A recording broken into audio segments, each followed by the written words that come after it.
नमस्कार दोस्तों। आज मैं आपको सुनाने जा रही हूँ। अचानक पीहर आई बहन ने अपनी भाभी के कारनामे देखकर भाभी को सिखाया ऐसा सबक कि भाभी के पैरों तले जमीन निकल गई। पापा पापा, क्या हम भी आपके साथ बाजार चल सकते हैं आज?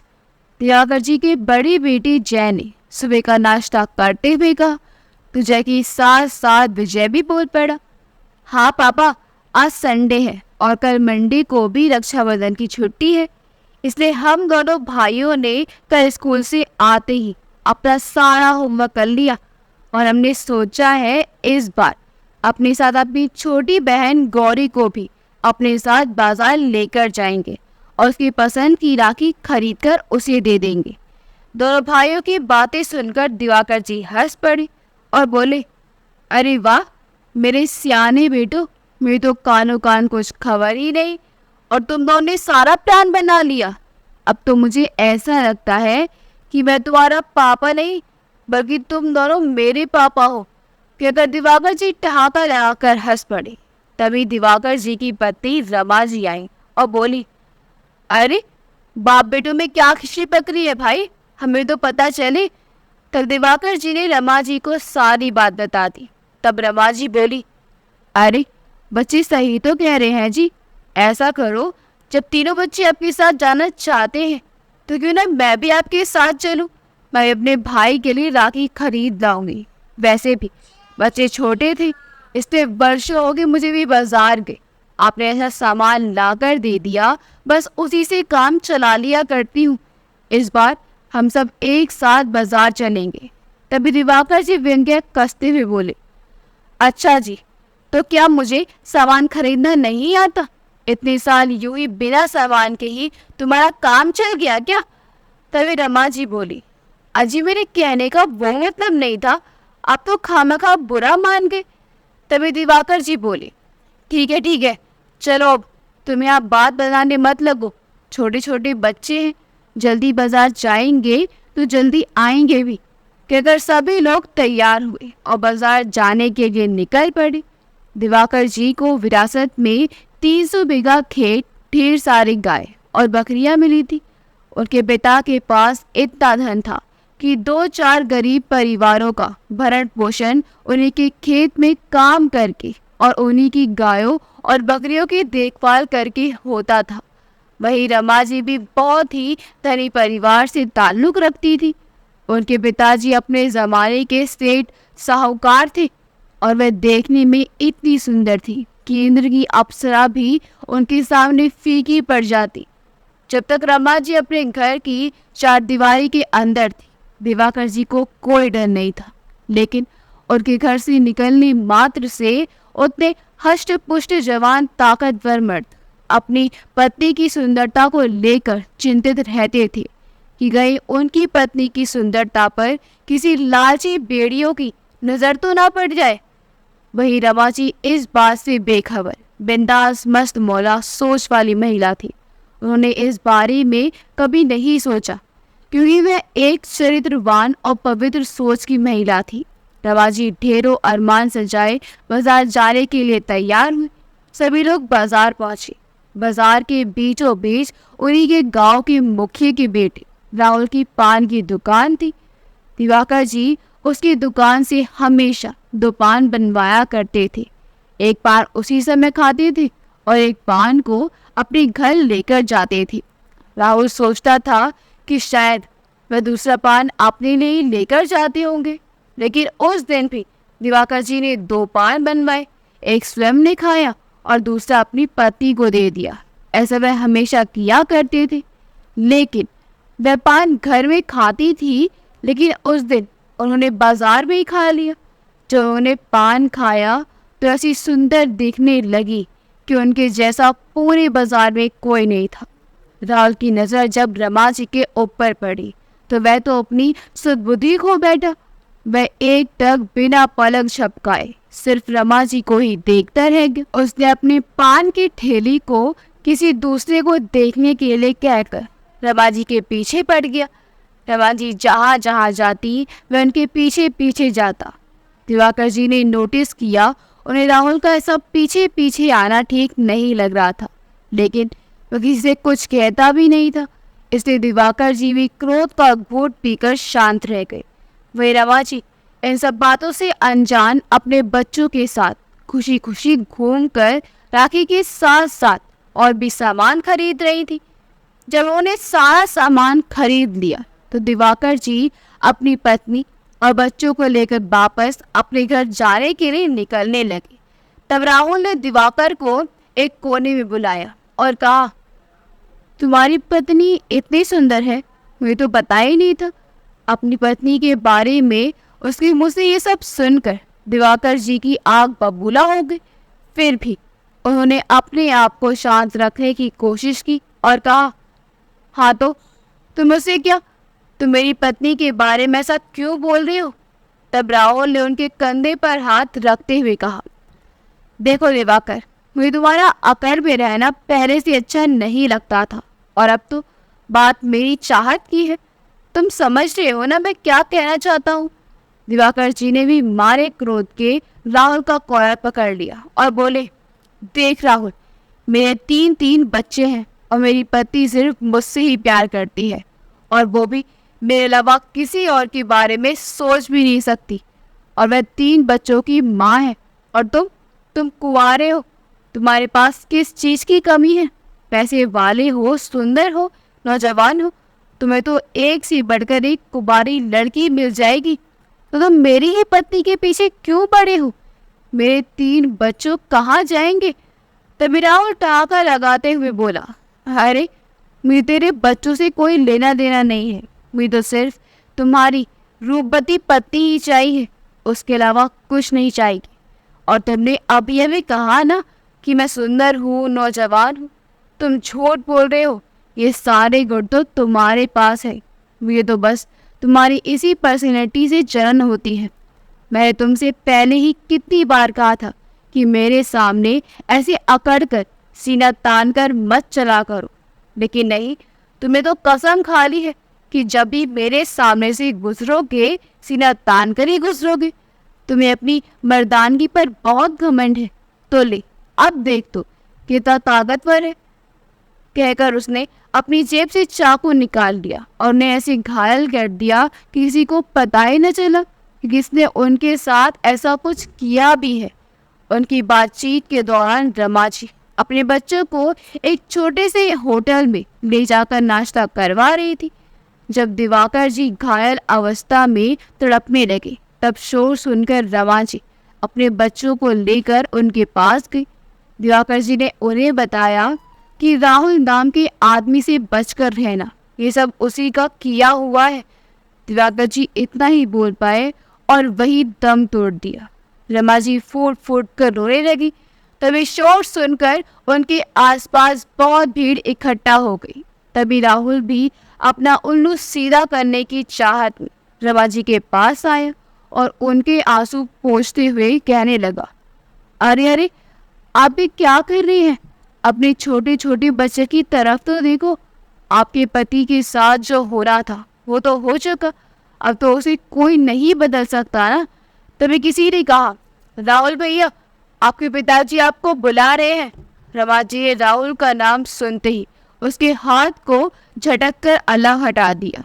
उन्होंने उसी समय राहुल को खूब भला बुरा कहा और सभी के सामने चीख चीख कर कहती रही कि मेरे पति को राहुल ने ही मारा है।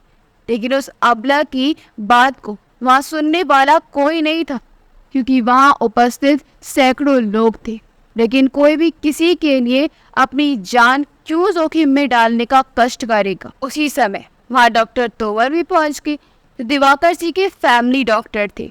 उन्होंने रमा जी को रोते बिलखती देखा तो वे दौड़कर उनके पास गए। वहाँ जाकर दिवाकर जी की नब्ज छूकर देखी तो वह समझ गए कि दिवाकर जी इस भरी दुनिया को छोड़कर जा चुके हैं। उन्होंने रमा जी को हौसला देने की कोशिश की, सब ठीक हो जाएगा। डॉक्टर की बात सुनकर रमा जी को थोड़ी तसल्ली हुई और वह थोड़ी शांत हुई। तब तक डॉक्टर साहब ने एम्बुलेंस को फ़ोन भी कर दिया था। एम्बुलेंस में दिवाकर जी को डाला गया और डॉक्टर साहब भी उसी में बैठकर अस्पताल चले गए और रमा जी से कहा कि वे अपने बच्चों को लेकर घर पहुँचे। उतने में ही राहुल वहां पहुंच गया और रमा जी का हाथ पकड़कर बोला, अरे रूप की रानी, जो हो गया सो हो गया। अरे उसके लिए रोना धोना करके अपना चांद सा मुखड़ा क्यों बिगाड़ रही हो? तुम चिंता मत करो, मैंने तुम्हारा हाथ पकड़ लिया है ना। अब देखना तुम, मैं तुम्हारी इन झील सी आंखों में कभी आंसू नहीं आने दूंगा और पूरी उम्र तुम्हारा साथ दूंगा। अब ये रोना धोना छोड़ो और चलो मेरे साथ, मैं तुम्हें तुम्हारे घर पहुंचा देता हूँ। कहकर मैं भरे बाजार में सबके सामने रमा जी को अपनी बाहों में लेने लगा। तभी रमा जी ने उसे जोर का धक्का दिया और बोली, अरे दुष्ट पापी, तूने मेरे पति को मारकर मुझे सांत्वना देने के बारे में सोच भी कैसे लिया? और ये भी कैसे सोचा कि मैं तेरे जैसे नीच इंसान के साथ जाऊंगी? भगवान ने मुझे 2 हाथ और 2 पैर दिए हैं और मेरे पास रुपए की कोई कमी नहीं है। मैं अपनी व्यवस्था खुद कर दूंगी। तुझे मेरे बारे में सोचने की जरूरत नहीं है। मैं भी इतनी सक्षम हूँ कि मैं अपना और अपने पति और बच्चों का ख्याल रख सकती हूँ। कहकर रमा जी ने एक गाड़ी बुक की और अपने घर चली गई। राहुल उस समय तो कुछ नहीं बोला, लेकिन उसने मन में ठान लिया था कि वह रमा जी को बात भी बना लेगा और अगर नहीं मानी तो उन्हें बदनाम कर देगा। उधर जब डॉक्टर तोमर ने दिवाकर जी को अस्पताल में ले जाकर डॉक्टर को दिखाया तो डॉक्टर ने उन्हें मृत घोषित कर दिया। डॉक्टर साहब ने उन्हें एम्बुलेंस से दिवाकर जी के मृत शरीर को उनके घर पहुंचा दिया। रमा जी ने अपने पति के मृत शरीर को देखा तो वह तो बेहोशी हो गई। डॉक्टर तोमर ने उन्हें पानी देकर उन्हें होश में लाए। बच्चे भी अपने पिता के लिए बिलक बिलक कर रो रहे थे, लेकिन विधि का विधान को तो कोई टाल नहीं सकता, इसलिए उन्होंने भी उनका अंतिम संस्कार किया और 13वीं का कार्यक्रम भी किया। उस बीच राहुल रमा जी के घर कई बार आ चुका है, लेकिन रमा जी ने उसे अपने घर के अंदर घुसने ही नहीं दिया।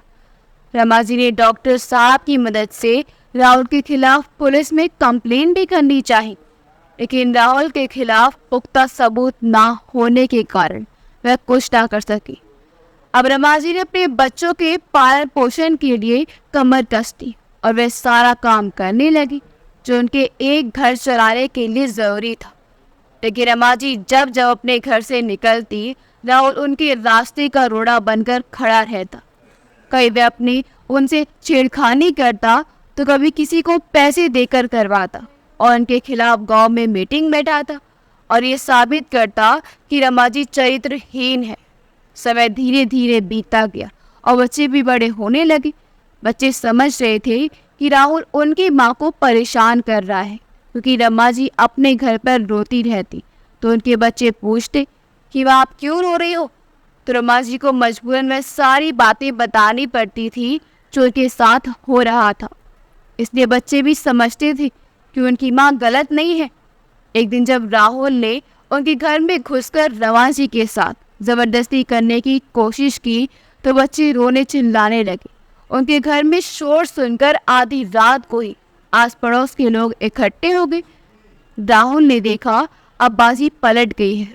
उसने सारा इल्जाम रमा जी के ऊपर डाल दिया कि वह चरित्रहीन है। उसने किसी पराये मर्द को रमा जी के साथ देखा था। मैं तो देखने आया था कि वह मर्द आखिर है कौन। वह मर्द तो दुम दबा कर भाग गया, लेकिन ये बदचलन औरत यहाँ खड़ी मुझसे जवान लड़ा रही है। कहती है कि इसका मन इसके काबू में नहीं है, इसलिए ये सबसे छुपकर ये सब कर रही है। अरे मैं तो जानता था ये जवान है, खूबसूरत है, तो कर ले किसी बूढ़े की शादी, लेकिन नहीं, ये तो सबके सामने सती सावित्री बनती है और सबके पीठ पीछे देखो कैसे कैसे कारनामे करती है।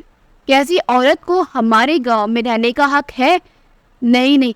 तब तक सभी लोग बोले, हाँ राहुल सही कह रहा है, कल तो फैसला होकर ही रहेगा कि ऐसी औरत को हमारे गांव में रहने का कोई अधिकार नहीं है, क्योंकि इसे देखकर दूसरे की बहू बेटियों पर भी बुरा असर पड़ेगा। सभी लोग रमा जी को ही बड़ा बुरा कहकर वहां से चले गए, क्योंकि राहुल ने माहौल ही ऐसा बना दिया था कि सभी लोग उस पर यकीन कर ले। इसके पहले भी राहुल ने रमा जी को कई बार बदनाम कर दिया था, जबकि उनकी कोई गलती नहीं थी। रमा जी उस रात बहुत रोई और अपने बच्चों को लेकर सुबह होने से पहले ही वहाँ से अपने मायके चली गई, क्योंकि अब और बेइज्जती वह बर्दाश्त नहीं कर पा रही थी।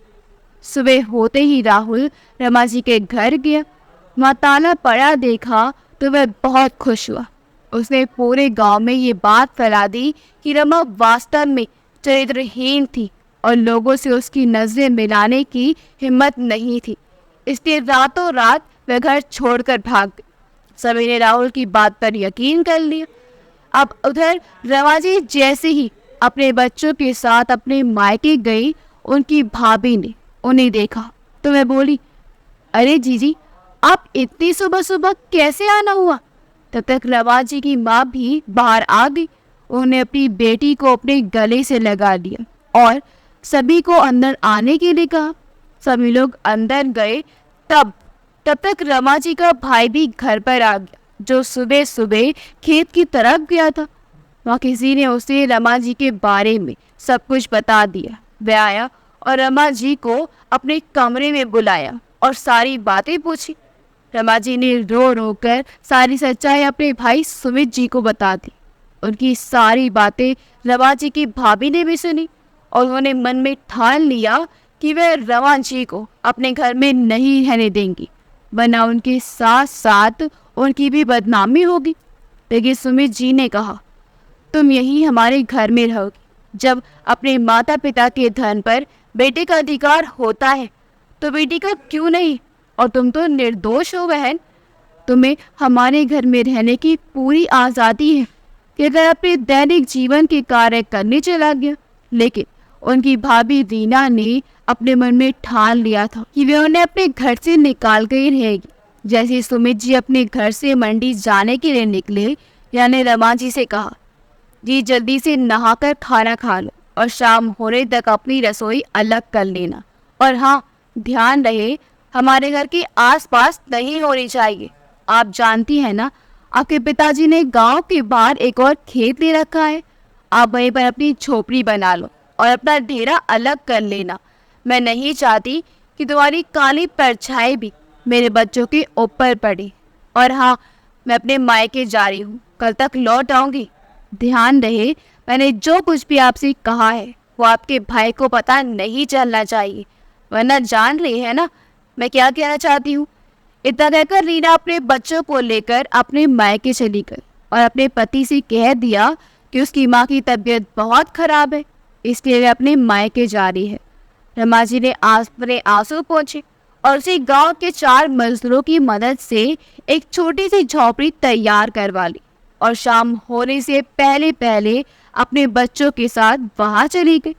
शाम को जब सुमित जी घर आए तो देखा घर में कोई नहीं है। जब उन्होंने अपनी माँ से रमा और उसके बच्चों के बारे में पूछा तो उन्होंने कहा, बेटा मुझे सुबह से चक्कर आ रहे थे, इसलिए बहू ने मुझे दवाई दे दी, तो मैं तो दिन भर सोती रही। मैं भी तो अभी ही जाती हूँ, हो सकता है रमा बेटिया यहीं कहीं किसी काम से गई होगी। सुमित जी ने भी सोचा माँ जो कह रही है सच ही होगा। तब तक रीना भी अपने मायके से आ चुकी थी। मैं भी अनजान बनने का नाटक करते हुए बोली, अरे रमा दीदी कहाँ गई, दिखाई नहीं दे रही है। सुमित जी बोले, हाँ रीना यही कहीं होगी, आ जाएगी, तुम चिंता ना करो, जल्दी से खाना बनाओ। जब खाना बन चुका था तब तक भी रमा जी नहीं आए तो सुमित जी और उनकी माँ की चिंता भी बढ़ने लगी। तभी रीना ने कहा, अरे जीजी की तो आदत हो गई है कभी भी कहीं भी रहने की, आप लोग ज़्यादा चिंता मत कीजिए, कल या परसों तक आ जाएंगी। हीरा की बातें सुनकर सुमित जी आग बबूला हो गए। उन्होंने अपनी पत्नी के गाल पर थप्पड़ जड़ दिया। हीरा मुंह फुलाकर बैठ गई और बोली, अरे मेरे कहने का मतलब ये है कि अब भाई साहब के ना रहने से सारी जिम्मेदारी तो बेचारी जीजी के कंधों पर ही आ गई है। अब अपने बच्चों के लिए तो वो नहीं सोचेगी तो कौन सोचेगा। मैंने इसमें क्या गलत कह दिया। तो सुमित जी को भी लगा कि उन्होंने रीना पर हाथ उठाकर गलती की है और उससे माफ़ी मांगी। अब रीना के तो दोनों हाथों में लड्डू थे, क्योंकि उसने उधर रमा जी को धमकी देकर भगा दिया और इधर सुमित जी और उनकी माँ का दिल जीत लिया। अब रमा जी ने मन में ठान लिया था कि वह मेहनत मजदूरी करके अपने बच्चों को पढ़ा लिखा कर ऊंची मुकाम तक पहुंचाएंगी, लेकिन हिम्मत नहीं हारेंगी। उन्होंने अपने बच्चों को सिखाया कि बेटा, ये हमारी परीक्षा की घड़ी है और हमें इस परीक्षा में पास होना ही है और दुनिया को दिखा देना है कि तुम्हारी माँ के संस्कार गलत नहीं है। तीनों बच्चे ने भी अपनी माँ की इस बात को गांठ बांध दिया और जुट गए अपनी पढ़ाई पर। रमा जी ने दूसरे गांव के सरपंच के घर जाकर काम करना शुरू किया और उसके पहले उसके पास जितने भी गहने जेवर थे सबको बेचकर अपने बच्चों का अच्छे स्कूल में दाखिला करवाया और स्वयं मजदूरी करने लगी। तभी एक दिन सरपंच की पत्नी ने रमा जी से पूछा कि रमा, तू तो मजदूर घराने की नहीं लगती, लेकिन तेरी ऐसी क्या मजबूरी है तो तू आज मजदूरी कर रही है। उनका अपनापन भरा सवाल सुनकर उसने पत्थर सी मजबूत रमा जी मोम की तरह पिघल गई और रो रो कर अपनी सारी आप बीती उन्हें बता दी। सरपंच की पत्नी को भी रमा जी की दुख भरी कहानी सुनकर बहुत दुख हुआ और उसने उन्हें आश्वासन दिया कि अपने पति से कहकर उसका जितना भी हो सकेगी मदद करेगी। सरपंच की पत्नी ने जब रमा जी की सारी कहानी बताई तो उन्होंने रमा जी के पति का पूरा जमीन जायदाद को खरीदकर उसकी मदद करने का आश्वासन दिया। और जब रमा जी अपने जमीन जायदाद को बेचते अपने गांव गए तो उन्हें पता चला कि राहुल ने फर्जी दस्तावेज बनवाकर उनकी सारी संपत्ति अपने नाम कर ली है। वहां से निराश होकर रमा जी अपने बच्चों के पास लौटी तो उनके बच्चों ने उन्हें आश्वासन दिया कि उन्हें निराश होने की जरूरत नहीं है। अब हम दोनों भाई भी बड़े हो चुके हैं, इसलिए स्कूल जाने से पहले और स्कूल से आने के बाद हम दोनों भाई भी मजदूरी करेंगे और घर में गौरी खाना बनाकर रखेगी। सभी की मेहनत रंग लाई और तीनों बच्चे अपनी अपनी कक्षा में हर साल प्रथम स्थान प्राप्त करते रहे। अपने बच्चों की मेहनत और ईमानदारी पर रमा जी फूले नहीं समाती और एक दिन ऐसा आया कि बड़े बेटे जय की पढ़ाई पूरी होते ही उसने यूपीएससी की परीक्षा दी। उसकी तेज बुद्धि और लगन के कारण उसने जल्दी ही उसने प्रथम स्थान प्राप्त कर अपना और अपनी माँ का नाम रोशन किया। वह अब अपने जिले का कलेक्टर बन चुका था। वहीं विजय भी अपनी पढ़ाई पूरी करके आर्किटेक्ट बन गया था। उसे भी सरकारी नौकरी मिल गई थी और गौरी तो एक सफल डॉक्टर बन गई थी। एक दिन अम्मा जी अपने कलेक्टर बेटी के साथ बाजार जा रही थी तो उन्होंने देखा कि कोई आदमी सड़क के किनारे पड़ा हुआ है। तो उन्होंने अपने बेटे को कार रोकने के लिए कहा और देखा तो अम्मा जी के भाई सुमित जी थे। उन्होंने उन्हें जगाने की बहुत कोशिश की लेकिन वह नहीं जागे। तो जय ने अपनी कार में डाला और सीधे बाहर लेकर गया जहाँ गौरी डॉक्टर थी। गौरी ने देखा भाई किसे उठाकर ला रहे हैं तो वह दौड़ी दौड़ी उनके पास गई तो देखा मामा है। तो वह अपने मामा की हालत देखकर दंग रह गई। उसने उनका इलाज शुरू कर दिया। इलाज के दौरान उसे पता चला कि उन्हें स्लो पॉइजन दिया जा रहा है। गौरी ने उनका अच्छी तरह से इलाज किया और जब उन्हें होश आया तो देखा वह तो अस्पताल में। उन्होंने पूछा, अरे मैं यहाँ कैसे आ गया, मुझे क्या हुआ है, मुझे जाने दो, मुझे अपनी बहन रमा को ढूंढना है, कहकर वह रोने लगी। तभी एक नर्स उनके पास आई और बोली, अरे आप शांत हो जाइए, आपकी बहन अभी आपसे मिलने आएगी। अपनी बहन का नाम सुनकर सुमित जी खुश हो गए। उन्होंने कहा, मेरी बहन, मुझे भी अभी उससे मिलना है, कहाँ चली गई थी मेरी बहन, कहकर वह फिर से रोने लगी। तब तक डॉक्टर गौरी भी वहां पहुंच गई। अपने मामा के मुंह से अपनी बहन का नाम सुनकर उनकी भी आंखों में आंसू आ गए। उन्होंने अपने आंसू पोंछे और कहा, मिस्टर सुमित, आप चिंता मत कीजिए, आपकी बहन को हमने बुला लिया है, वह आती होंगी, कहकर उनके आंसू पोंछने लगी। सुमित जी को डॉक्टर का व्यवहार कुछ अपनापन सा लगा। उन्होंने गौरी का हाथ पकड़ा और बोला, आप कौन हैं? आपको देखकर मुझे ऐसा लग रहा है जैसे कोई मेरा अपना हो। जब तक रमा जी भी वहां पहुंच गई, क्योंकि गौरी ने पहले ही अपनी माँ को फोन करके सारी जानकारी दे दी थी। रमा जी बोली, अपनी ही है, तभी तो अपनी लग रही है भैया। भैया शब्द सुनकर सुमित जी ने इधर अपना चेहरा घुमाया। इधर से आवाज आ रही थी। जब उन्होंने अपनी बहन को देखा तो उनकी आंखों से आंसू की धारा बह निकली। रमा जी भी लपक कर अपने भाई के गले लग गई। दोनों भाई बहन ऐसे रो रहे थे जैसे लग रहा था कोई छोटा बच्चा अपनी माँ से बिछड़कर कई दिनों बाद मिला हो। कुछ देर बाद डॉक्टर गौरी बोली, चलिए अब आप लोगों का रोना धोना बंद हो गया हो तो मरीज को आराम करने दीजिए। सुमित जी आश्चर्यचकित होकर बोले, मरीज? जी, यह मरीज कौन है? रमा जी बोली, कोई नहीं भैया, ये डॉक्टर लोग तो अच्छे भले लोगों को भी मरीज ही कह देते हैं। फिर दोनों भाई बहन अपने सुख दुख की बातें करने लगे। तभी सुमित जी ने बच्चे के बारे में पूछा तो रमा जी बोली, पहचानो भाई, ये डॉक्टर कौन है? सुमित जी बोली, क्या ये हमारी गौरी है जीजी? रमा जी बोली, हाँ भाई, आपके प्यार और हमारे त्याग और मेहनत से तीनों बच्चे।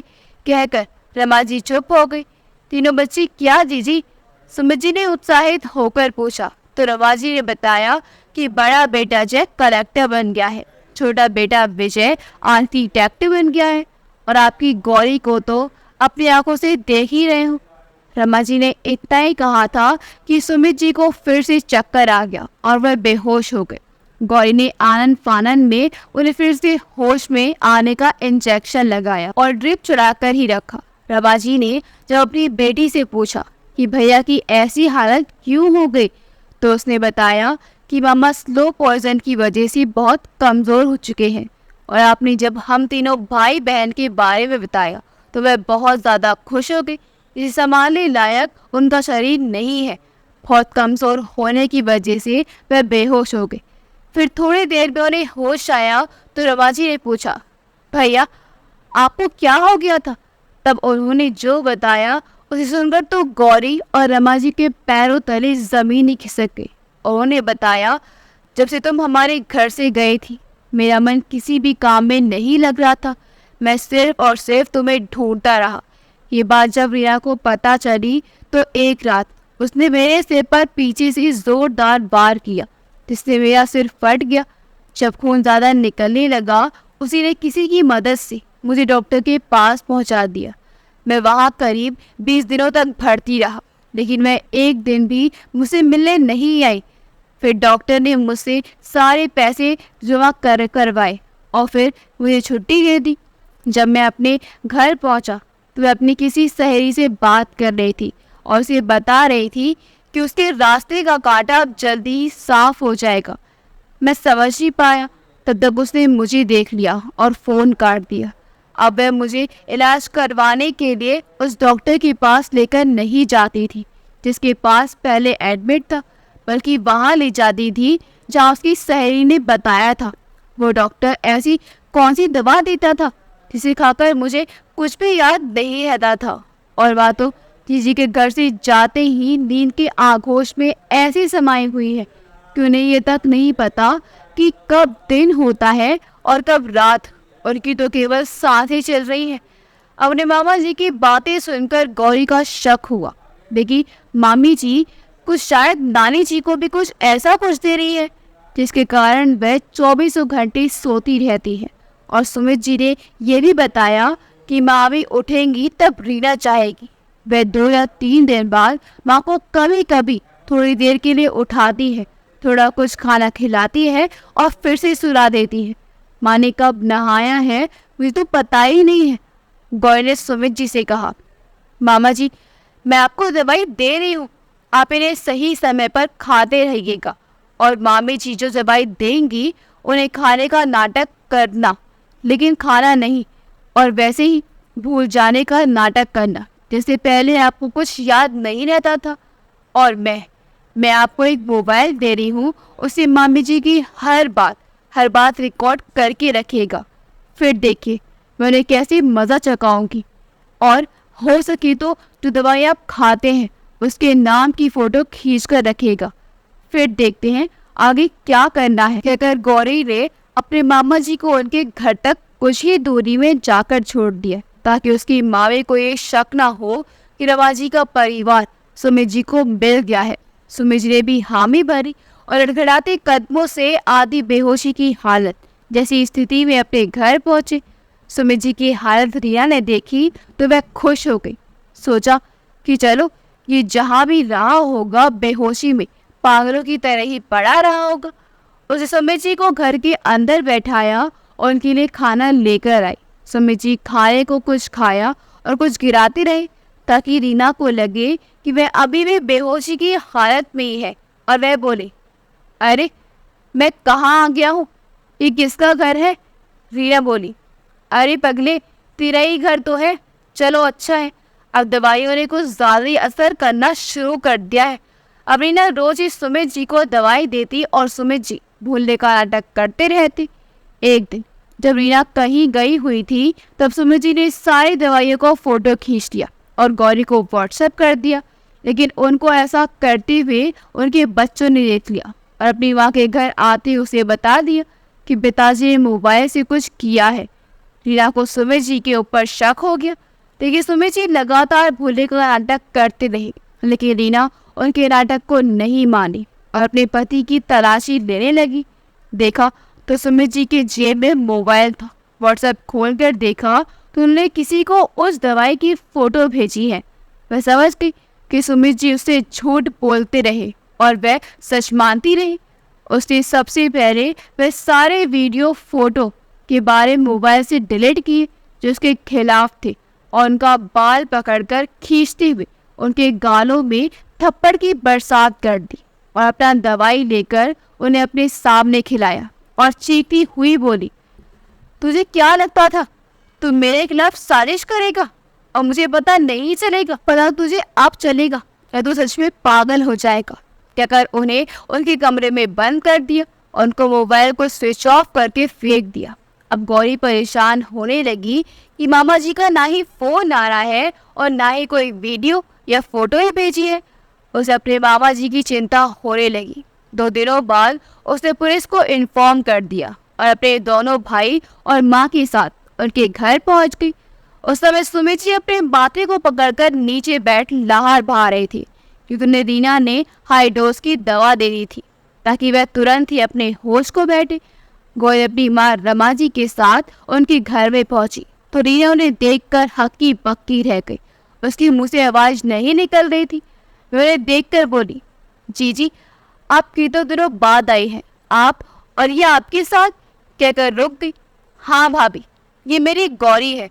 आप कहाँ पहचानेंगी मेरे बच्चों को? आपने तो मेरा मायका आना जाना ही बंद जो करवा दिया था। कहकर रमा जी रीना जी के आओ भगत का इंतजार ना करते हुए सीधे अंदर चली गई। गौरी भी उसके पीछे पीछे चली गई।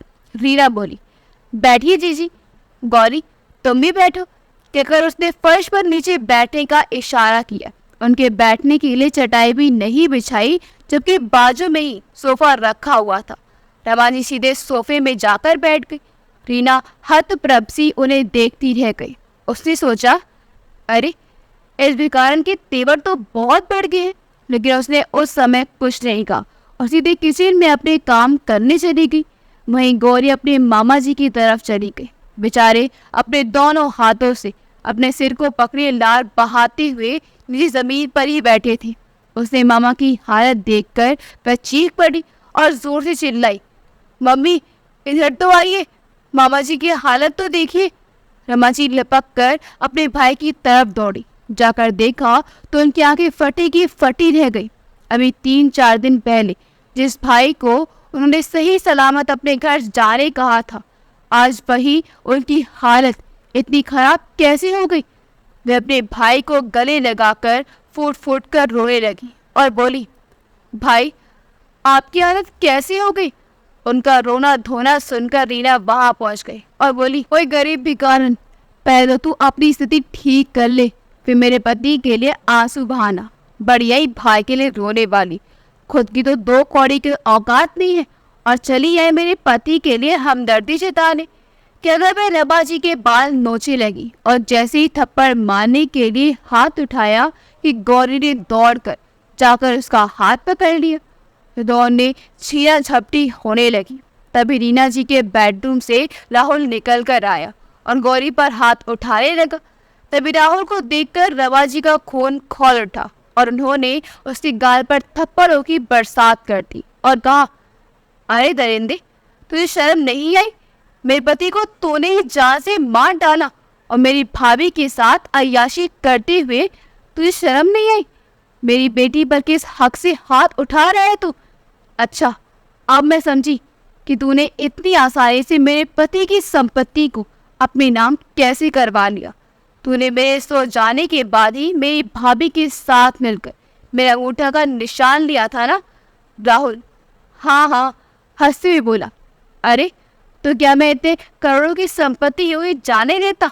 और जब अब तूने सारी सच्चाई जान ही ली है तो ये भी जान ले कि तेरा नालायक भाई है ना, इसे मेरे रास्ते से हटाने का आइडिया भी मैंने तेरी भाभी को दिया और तेरी माँ भी बस अब कुछ ही दिनों की मेहमान है और ये तेरा भाई भी कुछ ही दिनों में पागल हो जाएगा। इसे तेरी भाभी पागल खाने में डाल देगी और मैं और तेरी भाभी तेरे और तेरे भाई की जायदाद पर हम दोनों ऐश करेंगे। तूने मेरी बात ना मानकर बहुत बड़ी गलती कर दी रमा, जिसका खामे खाजा आज मेरे साथ साथ तेरी माँ और तेरे भाई को भी भुगतना पड़ रहा है। मैं तुझे हासिल नहीं कर पाया, लेकिन हाँ, तेरी भाभी बहुत समझदार है।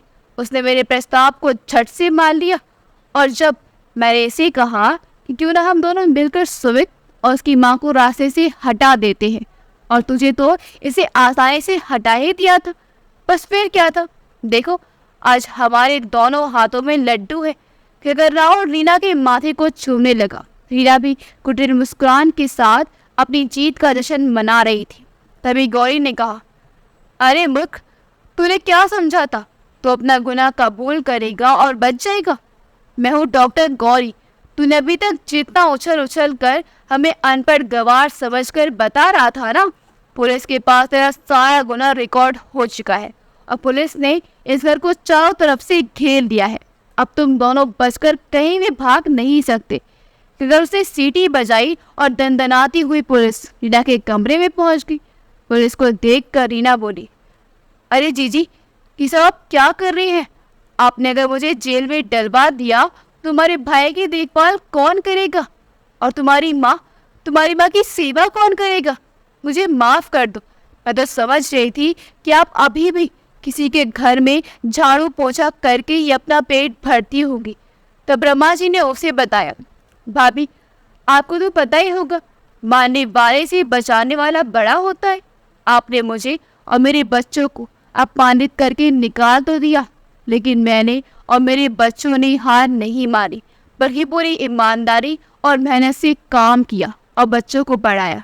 बच्चों ने भी मन लगाकर पढ़ाई की और आज मेरा बड़ा बेटा जय कलेक्टर है, विजय आर्किटेक्ट है और मेरी बेटी गौरी, जो डॉक्टर गौरी के नाम से जानी जाती है, उसने आपके द्वारा दिए गए सारी दवाओं को अपने कब्जे में कर लिया है और अटेम्प्ट टू मर्डर के केस में तुम्हारे खिलाफ पुलिस में रिपोर्ट भी दर्ज कर दी है, क्योंकि तुमने स्लो पॉइजन देकर मेरी माँ और मेरे भाई को जान से मार डालने की साजिश की है।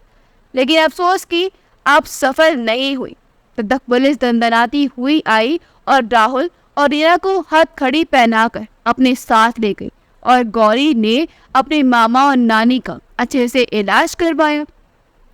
दोनों पूरी तरह से कुछ ही दिनों में ठीक हो गए और उधर रीना दिन पर दिन रात आंसू बहाती कि राहुल की बातों में आकर उसने अपना हंसता खेलता परिवार उजाड़ दिया, और उधर राहुल को रमा जी के पति को मारने और रीना के साथ दो लोगों को मारने की साजिश करने की सजा आजीवन कारावास मिला। राहुल भी सजा सुनकर आंसू बहाता रहा। अगर आपको हमारी कहानी अच्छी लगी हो तो हमारे वीडियो को लाइक करें, शेयर करें और हमारे चैनल योगी वॉइस को सब्सक्राइब कर दें। मिलते अगली वीडियो में। आपका बहुत बहुत धन्यवाद।